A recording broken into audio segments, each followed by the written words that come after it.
There were a lot of points, a lot of interceptions and a lot of new rules, and ultimately the AFC prevailed in the 2022 Pro Bowl, winning 41-35. This year's game eliminated kickoffs entirely and replaced them with spot and choose decisions to begin halves.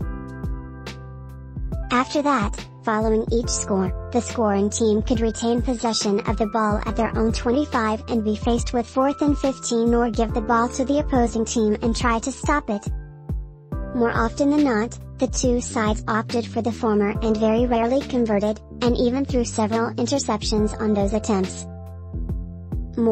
Micah Parsons shines at Pro Bowl skills competition, as is usually the case. The ground games weren't much of a factor. The NFC ran the ball 8 times for 1 yard and the AFC ran it 21 times for 52 yards.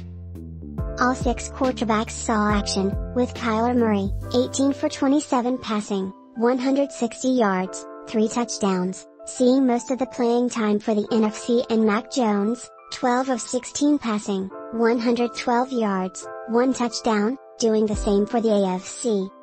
Each QB threw at least 1 pick, while Justin Herbert was the only other quarterback to notch multiple touchdowns, hitting Ravens tight end Mark Andrews twice.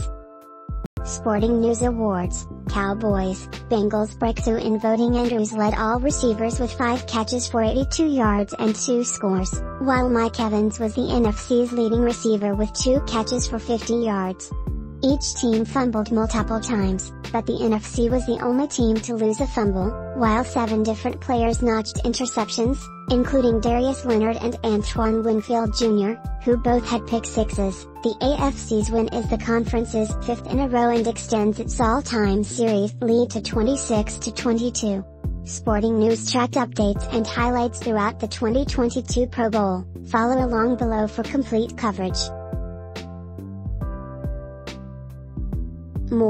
Watch NFL games live with fuboTV. Free trial Pro Bowl Score Q1 Q2 Q3 Q4 FAQ, NFC, Pro Bowl Live Score, Updates and Highlights Final, AFC 41, NFC 355 36 p.m., and Mac Jones ends the game as he finds Najee Harris to convert the 4th down attempt and run out the clock. AFC captures its 5th straight Pro Bowl despite a late push from the NFC. 5:33 p.m., the 2-minute warning is here as it's 4th and 2 for the AFC from their 33 as Mac Jones kept it himself for what he thought was a TD, only to get it called back. 5:29 p.m., it's now 1st and 10 from the AFC 2.